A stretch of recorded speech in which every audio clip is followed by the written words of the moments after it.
جیسے سیدنا علی المرتضیٰ رضی اللہ تعالی عنہ کا بیت اللہ میں ولادت ہونا، دیوار کا شک ہونا، تو اہل سنہ کے ہاں جو احادیث کی کتب معتبر ہیں ان میں یہ روایات بالکل معتبر نہیں ہے، بالکل من گھڑت روایت شیعہ قوم سے ایک بنیادی اور اہم سوال کہ اپنے مذہب کے 12 ائمہ میں سے کسی ایک امام کا فرمان جو صحیح السند ہو اس بات پر لا کر دکھائیں سیدنا علی المرتضیٰ رضی اللہ تعالی عنہ کی ولادت 13 رجب کو ہوئی ہے اور کعبۃ اللہ شریف کے اندر ہوئی ہے۔ بھڑاس نکالتا ہے اندر کا، جو یہودی ہے نا مولوی کا، جی مولوی کی یعنی اس کا روپ تو مسلمانہ والا ہے، ہاں اندر اس کا یہودی ہے، ہاں اندر اس کا یہودی ہے۔ ہاں ہاں ایک زمانہ تھا ہمارے ساتھ بحث مباحثہ کرتے تھے جی دیوبند کے علماء اور اہل حدیث کے، جی۔ یہ حجروں میں بنایا گیا جو دین تھا اس نے امت کو تقسیم کر کے رکھ دیا۔ یہ ویڈیو عراقی پرفیوم ابو الفضل کے تعاون سے پیش کی جا رہی ہے جو کہ پاکستان میں لانچ ہو چکا ہے۔ بہترین خوشبو ہے اور اسے ابو الفضل اس لیے کہا جاتا ہے کیونکہ حرم حضرت عباس میں یہی خوشبو استعمال کی جاتی ہے۔ آرڈر کرنے کے لیے واٹس ایپ نمبر پر رابطہ کیجیے، شکریہ۔ کہ ماہ رجب ہے، مولود کعبہ 13 رجب،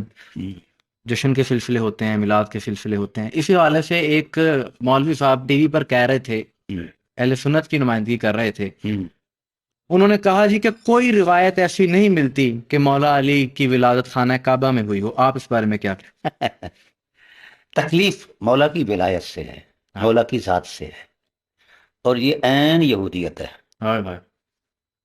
ٹھیک ہے۔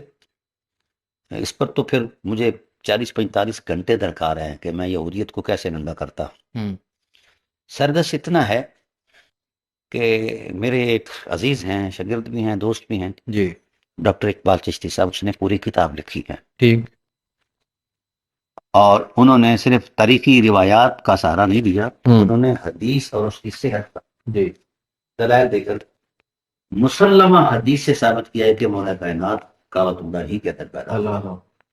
اللہ پھر آج کل جو ٹرینڈ چل رہا ہے جی تو وہ 13 کو نہیں پیدا ہوئے، فلاں پیدا ہوئے، جی فلاں پیدا ہوئے، 6 کو پیدا ہوئے، جی یہ بھی صرف مومنین کو یا اہل اسلام کو یعنی مولا کائنات کی ولایت کے دن کے تقدس سے ٹائٹل سے دور ہٹا رہے ہیں جی کہ یہ یادگار دن نہ منایا جائے۔ ہائے کربلا میں غدیر کی طرح بھلانے کی۔ ہاں ہاں ہاں ہاں۔ جی جی جی تو اچھا اب وہ صورت حال یہ ہے، ہاں ایک زمانہ تھا ہمارے ساتھ بحث مباحثہ کرتے تھے جی دیوبند کے علماء اور اہل حدیث کے علماء بھی، رسول اللہ صلی اللہ علیہ وآلہ وسلم 12 ربیع الاول کو پیدا ہی نہیں ہوئے، اور 9 ربیع الاول کو پیدا ہوئے ہیں تاکہ یہ میلاد سے ہٹ جائیں، دن ان کا ختم ہو جائے وغیرہ وغیرہ۔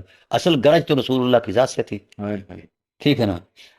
تو میں نے کہا یار جھگڑے والی بات کوئی نہیں ہے، آؤ پیدا تو ہوئے ہیں نا، یہ تو مطلب ہے نا، یہ تو مصدقہ واقعہ نشیا ہوئے۔ کب ہوئے جی 9 کو۔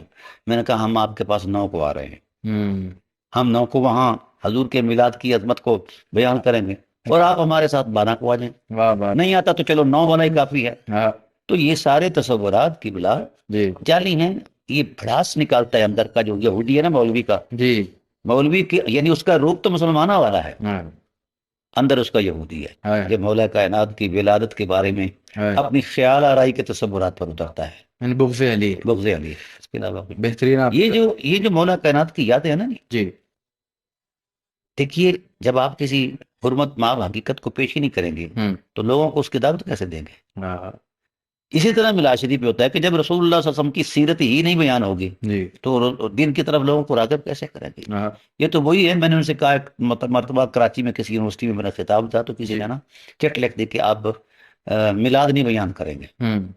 تو چونکہ وہاں یونیورسٹی ہر طرح کے طلباء ہوتے ہیں اور اساتذہ ہوتے ہیں، تو میں نے اسٹرانومسٹوں سے کہا کہ تم میں سے کوئی ایسا شخص ہے جو مہارت رکھتا ہو اپنے اسٹرانومیکل ٹائٹل پر کرنے کے؟ جی ہاں، سب 1500 ہاتھ کھڑے ہو گئے۔ میں نے کہا جی ٹھیک۔ کبھی ایسا ہوا کہ سورج کا جو جرم مخصوص ٹکی ہے یہ طلوع نہ ہو، روشنی ہو؟ کہنے لگی یہ تو ان نیچرل ہے۔ میں کہا ایک بات، دوسری بات یہ ہے کہ کبھی ایسا ہوا کہ روشنی تو ہے مگر جرم مخصوص نہیں ہے؟ کہ یہ بھی نہیں ہے، ان نیچرل ہے۔ تو جرم مخصوص ہی وہ ٹکی ہی تو مبدأ ضیاء ہے، جی مبدأ روشنی ہے۔ تو میں نے کہا جس وقت روشنی کا سرچشمہ وہ ٹکی ہے، طلوع کرے تو سورج ہوتا ہے، روشنی ہوتی، نہ کرے تو نہیں ہوتا۔ تو یہ کیسے بھی سیرت ایک نور ہے اور وہ مبدأ نور کوئی نہیں ہے۔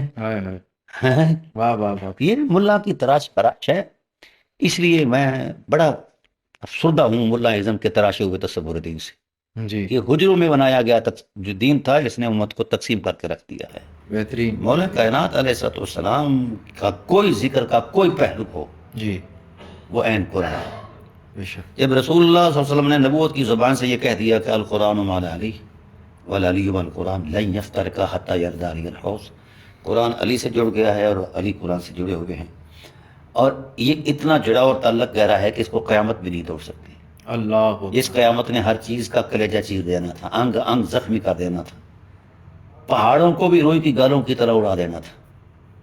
مجھے بتایا جائے اتنا بڑا ہولناک دھماکہ بھی علی کو قرآن سے جدا نہیں کر پایا. یہ رسول رسالت کی گواہی ہے. واہ واہ. پھر اس نے جو قرآن سیکھنا ہے، جو مبدأ ہدایت ہے، وہی الہی ہے، جی. تو پھر اسی واسطے حضور نے فرمایا کہ میں مدینہ علم ہوں، ہاں. علی اس کا دروازہ ہے.